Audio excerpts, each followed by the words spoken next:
Should have done this before.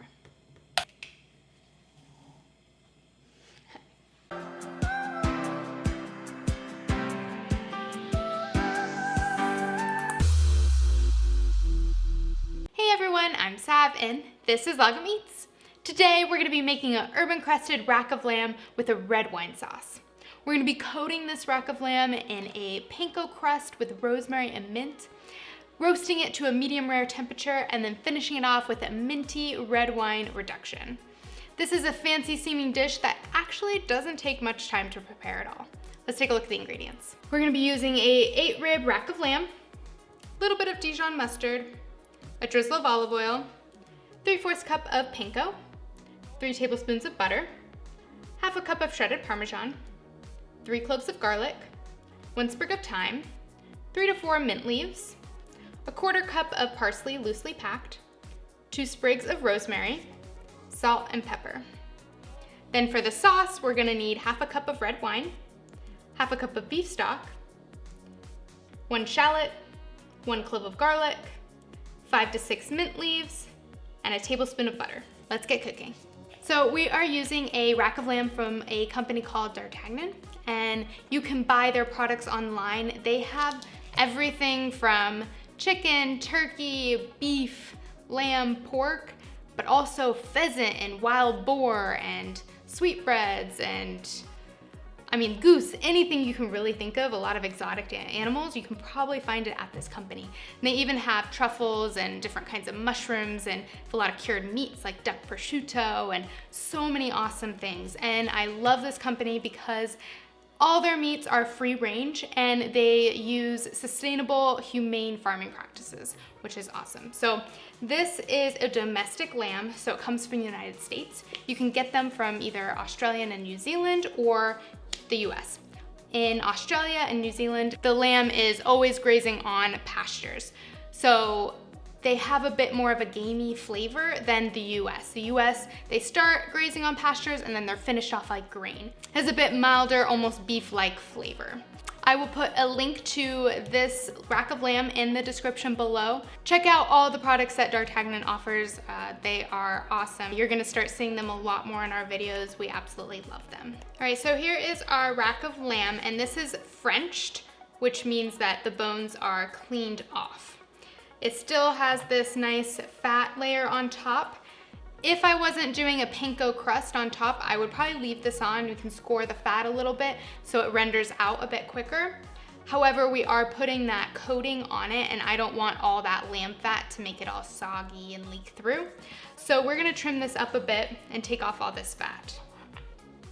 So just take a knife and run it down and try and get as much of the fat off as you can. One reason you don't like lamb maybe is because it's kind of gamey. They say that the gaminess is in this fat. So the more fat you take off, actually, the less gamey it may taste.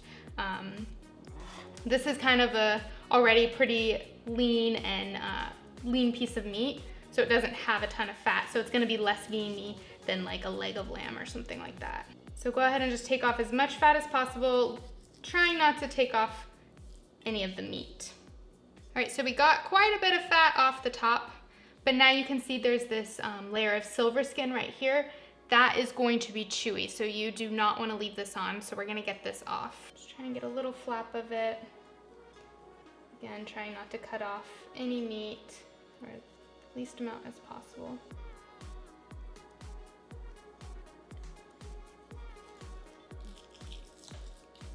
It kind of sometimes comes off, but it'll take a few tries. All right, so we got as much of the fat and silver skin off as we could. Doesn't have to be perfect, just get as much off as you can. We're coating this anyways in the breadcrumb coating. So now we're gonna flip it over though, and there's a membrane on the back of these ribs that we need to pull off. Again, that'll make it all chewy. So it's best if you get like a butter knife, put it in between the ribs, and you wanna kinda lift it up and try and get a little flap that you can grab onto. Some of them come off nicely, some of them not so much, so it just kind of depends. Let's see, we got it coming off now. All right, so now this is optional, but I'm going to clean up the bones just a little bit more. There's still some fat on there. This is purely presentation, so if you don't want to do it, don't feel like you have to. All right, so our lamb is prepped. You can either discard this fat or render out the fat and use it on your potatoes or sauteed veggies. Hot lamb fat is amazing, so I highly suggest not throwing this out. All right, let's season it. We're just gonna use some salt and pepper right now. So season it all over with some kosher salt.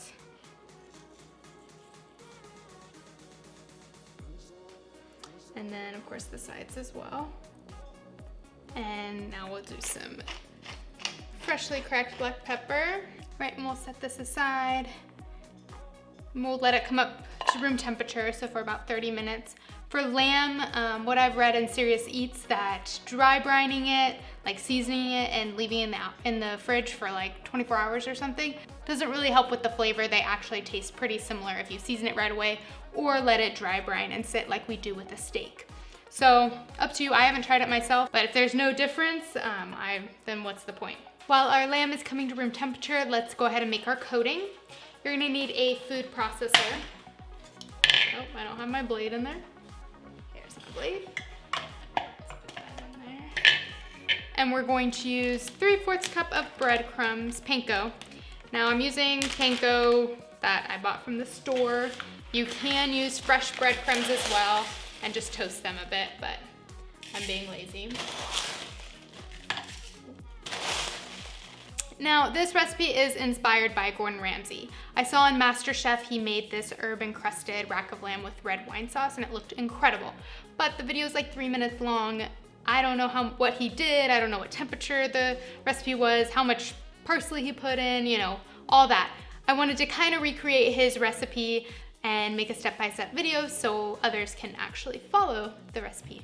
So it's a little different. He uses basil in his herb crust, but I'm using rosemary and mint here. Rosemary has kind of like a woody flavor that pairs super well with lamb, and then the coolness of the mint kind of takes away that gaminess of the lamb. So I think they work really well together. So in these breadcrumbs, we're going to put 2 sprigs of rosemary leaves in there. Just take off the leaves and leave the stalk. This is all getting chopped up, so you don't need to cut it or anything. We'll put in about 3 to 4 mint leaves and 1/4 cup of loosely packed parsley.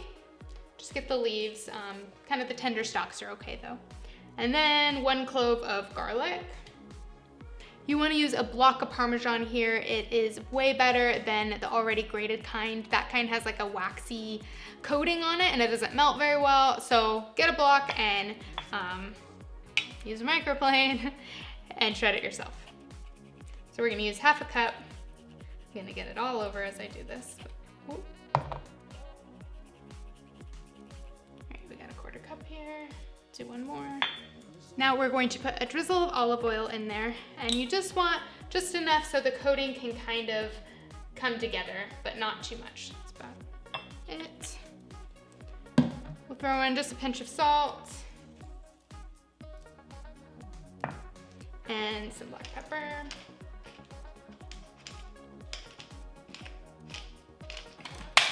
All right, now we're gonna grind that together.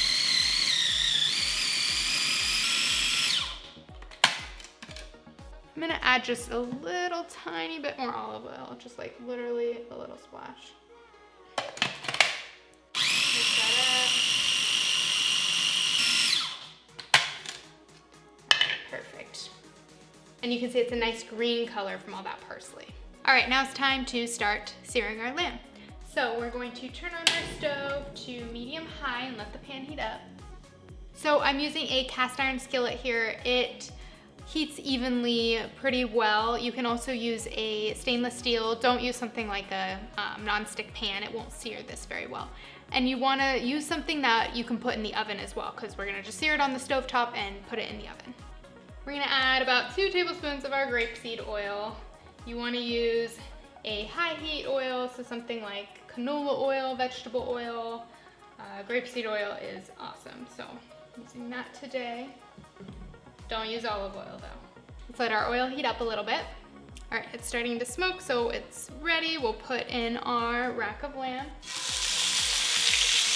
We'll sear it that way, and we're gonna sear it like 3 minutes. All right, let's flip it. Look at that beautiful sear on there. Let's get the other side now. All right, so now we're going to baste it with butter. We'll throw in a couple tablespoons of our butter.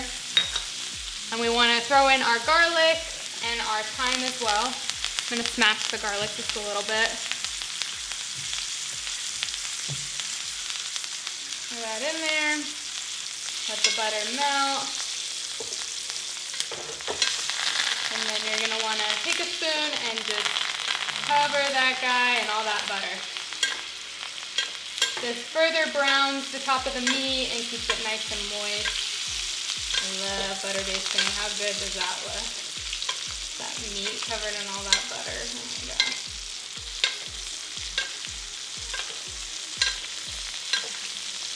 All right, let's get the rest of the other sides. Put it on its top like this. And then we'll get sides.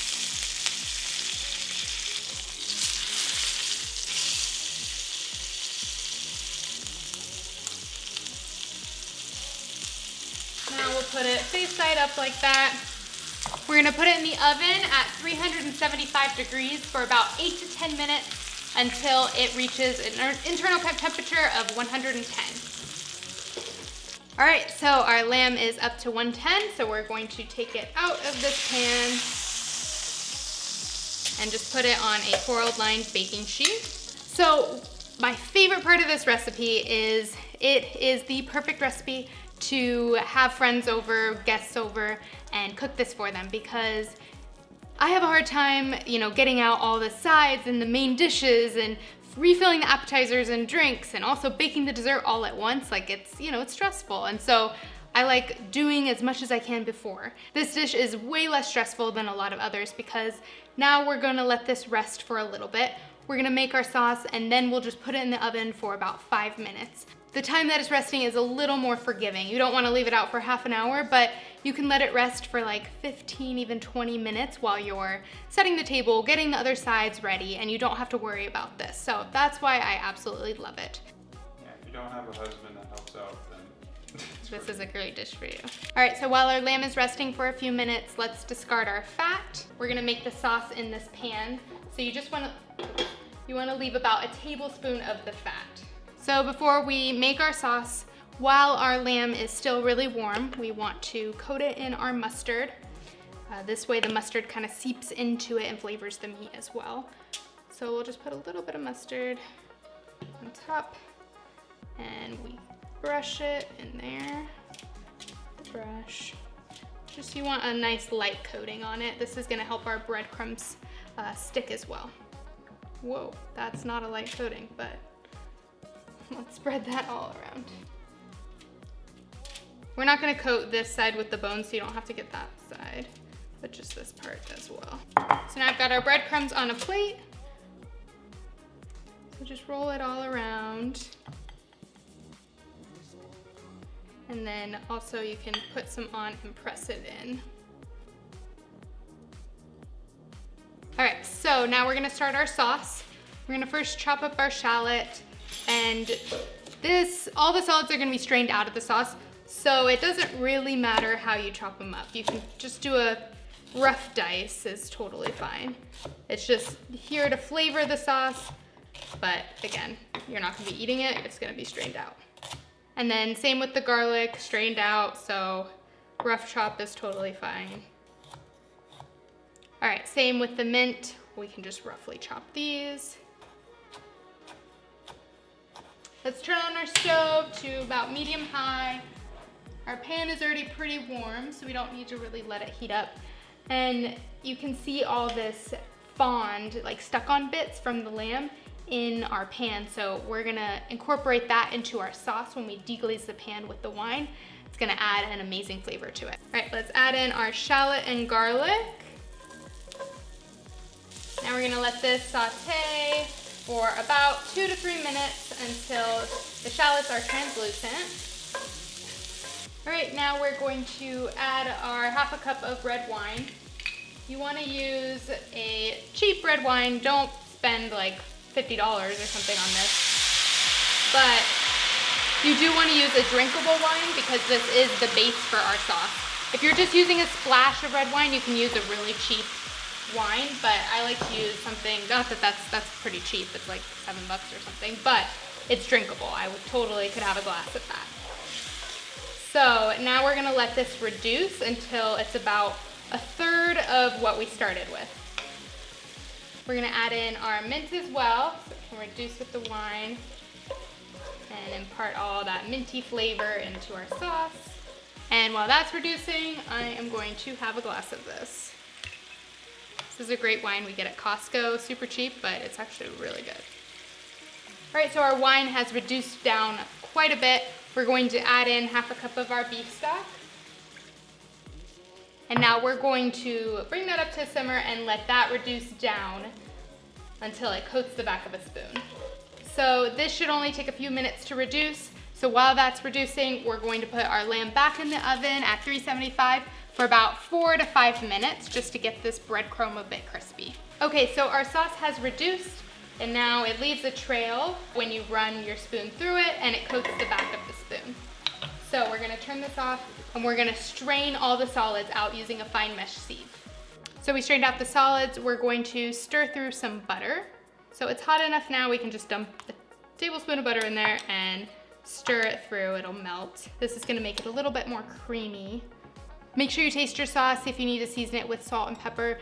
Normally there's a lot of salt and pepper left over from the lamb in the pan, so it's usually pretty salty and peppery already, so I don't usually have to add more, but taste yours and make sure. While our lamb has a few more minutes in the oven, I wanted to take a second to say that this is in collaboration with my friend Al at Eat More Vegans. He made an awesome rack of lamb on the barbecue with a Simon & Garfunkel butter rub. Looks incredible, check it out. Oh, you guys gotta get one of these.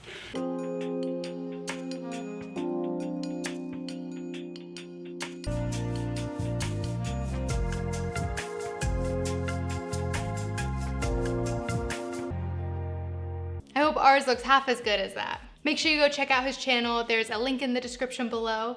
He uses high quality meats and he definitely knows what he's doing out on the barbecue and grill. All right, so our lamb is out of the oven and because it already rested, it doesn't need to rest again. We can slice into it while it's hot. So let's go ahead and cut into it. You go in between the bones and you're just gonna slice down. And there's beautiful lamb chop.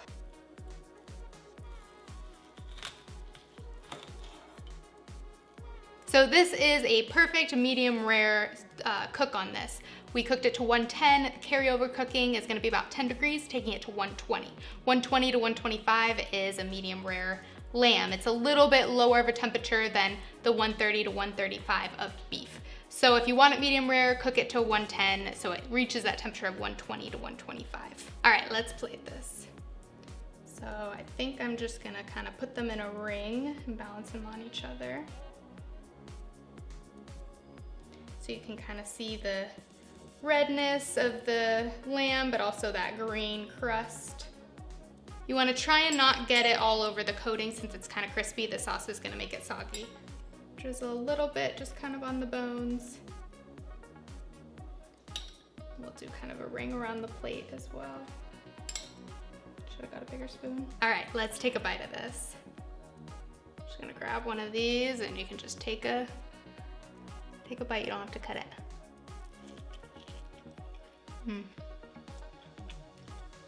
The meat is super tender. It kind of has a mild lamb flavor. It almost does taste like beef though. And then that coating, a little crispy, taste the rosemary and a little bit of coolness from the mint. And that red wine sauce adds a little bit of acidity, which really balances out the meatiness of the lamb. So Gordon Ramsay pairs these with his fondant or melting potatoes. Those would go amazing with these. And of course, a glass of red wine. Now this is a dish to impress. It looks super fancy, but as you saw, it's really not that hard and it doesn't take very long at all. Hope you guys enjoyed my herb encrusted rack of lamb with red wine reduction. The full recipe can be found on my food blog at lagameats.com. Make sure you go check out Al's rack of lamb at Eat More Vegans, and I'll see you guys next time. Hey-do.